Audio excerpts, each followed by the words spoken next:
More now on tomorrow's crunch midterm elections in the US, which are set to shape the next 2 years of American politics and provide the first verdict on Donald Trump's presidency. Former Bill Clinton pollster and Democratic strategist Bernard Whitman joining us from New York, along with Kansas GOP Executive Secretary Alana Roethle. Hello to you both. Thank you very much indeed for joining us on the programme this afternoon, ladies. First, Alana, for the consumption of a British audience, how important are midterms, and particularly these midterms? These are very important to the United States politics. If the Republicans lose the House or lose the Senate, you'll see the country essentially in gridlock for the next 2 years. Nothing will get passed. Our country is so partisan right now. There's very little compromise. So if it does go to the Democrats, then you will not see any more progress.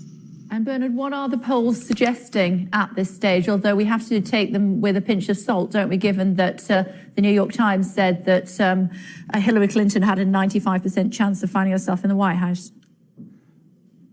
Absolutely, Kate. You know, we're really seeing the tale of two elections. We have one election that is going on in 435 congressional districts in all 50 states and thousands of towns and communities. And in that election, the Democrats are poised to take control of the House of Representatives, the lower house. National polls show Democrats beating Republicans generically in the congressional ballot 7, 8, 9, 10, 11 points. You also have 39 governor seats up for election and over 6,000 state legislative seats up for election, where the Democrats are poised to gain 6, 7, 8, 9 governor seats and probably hundreds of state legislative seats. So I think very good news for the Democrats there. On the other hand, you're seeing a series of elections in conservative states and rural states and states that Donald Trump won handily, where Democrats are fighting to protect Democratic incumbent senators. These are in states like Missouri, Indiana, and North Dakota, which I think the Democrats will likely lose, but may be able to flip Arizona and Nevada. So all in all, I think it's going to be a very good night for the Democrats. But in the end of the day, the Democrats will probably not be able to flip the Senate, but will likely flip the House of Representatives and many of the governor seats and state legislative seats, which will be very important for redistricting, which happens after the 2020 national census in the United States. Alana, how engaged do people who can vote in the United States tend to be with midterms? No, typically they're not as engaged, as in a presidential election, but we've seen, unsurpassed excitement in this election. It began with the Democrats, and over the last month or two, Republicans have really stepped up and have gotten very excited about it, especially after the Supreme Court Justice Brett Kavanaugh accusations. That really got Republicans more interested and more involved. So it's been quite an exciting time. And I'm guessing, Bernard, that it certainly looks as though both presidents, both President Obama and indeed President Trump, are taking these midterms very seriously indeed, both out on the campaign trail. Everything to play for. Yeah, and they have to, because ultimately it's going to help determine the future of the next 2 years and set up the battle for the 2020 presidency. But this year, really, Kay, is undoubtedly the year of the woman. Women are propelling all the energy, all the momentum. Women are running in record numbers. 2 years ago, about 920 women reached out to Emily's List, which helps promote Democratic women for elective office. Earlier this year, 34,000 women reached out. 256 women won their House or Senate primaries, according to network CNN. And women are pointedly decided to ultimately flip the balance in this election. Women view Donald Trump unfavorably by 64%. White suburban women in particular are very anti-Trump based on not only the issues with the Kavanaugh hearing, but Donald Trump's approach to women, his attitude towards women, and his policies, particularly tax policies, healthcare policies, women's reproductive rights policies, and policies towards immigrants, separating women and children at the border. So I think women are going to propel Democrats into power in seats all across the country. And your interpretation of that, Alana? Well, I'd have to say, as a white suburban woman myself, I do disagree. I think there are more women like me than speak out. As a result of the Kavanaugh hearings, I was thinking of my little boys and my husband. And so, I think you have both sides to a response on that. And, as a woman also, I think I'm concerned about my family's economics. I think the economy is just it's just startling how well we're doing. So I think that's a consideration. I don't think all women are only concerned with, just women's issues. I think there are many women who look at the whole picture. Alana, and although I know many women are Sorry, speaking Alana, I was just going to ask you, Trump, are you not offended at all by some of the comments that your president has made about women? I look beyond, I look at people's work and, we hired President Trump to fix our country. And you have to take the whole picture into account. Like I take into account all the things he's done for myself. And, my husband's a medical professional and I look at what he's done for healthcare. And then as an evangelical Christian, I look at what he's done for the rights of my family. So I think you have to look at the entire picture, not just someone's comments on Twitter and side remarks. Bernard, he's fixing the country. So he may be, full of, or at times full of bluff and bluster, but he is fixing the economy. He is fixing the country, according to Alana.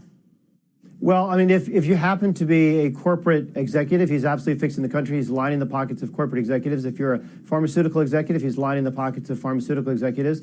He's trying to take away health care. He's trying to prevent people with pre-existing conditions from actually getting health care. There's a lawsuit that the Trump administration is pushing that would do just that. He tried multiple times to repeal Obamacare, which has now been tremendously successful. He's trying to separate women and children at the border, which is unconscionable. He's trying to restrict reproductive choice for women. He's trying to mix state and church by ensuring that women don't have access to the type of care and make decisions over their bodies. So, I mean, if you happen to believe that we should take choice away from women, then absolutely you should vote for Donald Trump. Alana? Again, I'd have to disagree with that. Immigration, for instance, I don't look at it as separating a mother from a child. Why would somebody be taking their children in a dangerous situation in the first place if they know that's going to happen? And let's remember that illegal immigration is just that. It's illegal. It's breaking the law. It is putting people in danger on both sides of the border. I mean, we need to be compassionate about those people, but we also need to remember the laws. And we're in a law-abiding country. And I firmly believe that we need to protect our borders. And as far as Obamacare being a success, it's been a complete disaster. You look at the cost going up 20-30% of the first 2 years of Obamacare and people's premiums. I talked to a friend in rural Missouri yesterday who is absolutely an everyday average American who said, this is the first year my premiums have only gone up by $30 a month when we've had Trump in office. This hasn't happened before. Obamacare has been a disaster for the average American. Obamacare has not changed since Trump was in office. Despite his efforts to repeal it, it's working better than it ever has before. And the fact of the matter is that with Obamacare, the healthcare costs have finally come under control. I mean, honestly, my biggest concern about Donald Trump is the way he has stoked the fears of white nationalism. We have terrible problem with domestic terrorism in this country, which are basically white nationalists who have been radicalized by social media, who have been radicalized by fake news. And you have a president who has done nothing, if not, in fact, help to stir these fears. How can you bring a country together when you refuse to denounce and speak out against such violence? That, to me, actually is my greatest concern, Okay. how the country will come together. Alana, are you worried about domestic terrorism? Oh, absolutely I am. But I think, that comes on both sides of the fence. You look at what happened to Steve Scalise, our congressman 2 years ago at a congressional baseball game, and he was nearly murdered. And that was by a Bernie Sanders supporter. And nobody, speaks out and says, oh, that's all Bernie Sanders' fault. This happens on the Trump side. Oh, they blame it on Trump. It's never equal on both sides. And I think there are concerns, of course, across the country. And I would love to see the country united. I mean, that should be all of our objectives. But I also think it's not fair to place the blame only on one side. And I would love to see the country united. I would like to see more things coming around, more initiatives made on that, more bipartisanship from both sides. That would be excellent. Final thought from you, Bernard? Bernie Sanders was certainly not trying to advocate that people take up arms against Republicans. The president has the bully pulpit. The president can do an awful lot to denounce racism, to denounce anti-Semitism, to denounce these white nationalist groups. And time after time after time, he has failed to do that. We just had the single greatest anti-Semitic massacre in United States history. We had A Trump supporter living out of a van tried to deliver pipe bombs to a dozen Democratic leaders, and you don't see the president speaking out and saying this type of actions are fundamentally wrong. Let's bring the nation together. Let's cut through all of the social media angst and rhetoric, and let's actually try to get things done. He tends to play only to his base, which is why he's gone to essentially only red states, only states where he's won by double-digit majorities to try to protect his majority in Congress. If he were really the president of everybody, he would seek to reach out. And unfortunately, I wish him great success because I'm an American. I want the country to succeed. But he has done more to polarize this country than any president in recent memory, in my opinion. Good to talk to both of you. Sadly, we are out of time. Thanks so much indeed. Of course, we have extensive coverage of the midterms for you here.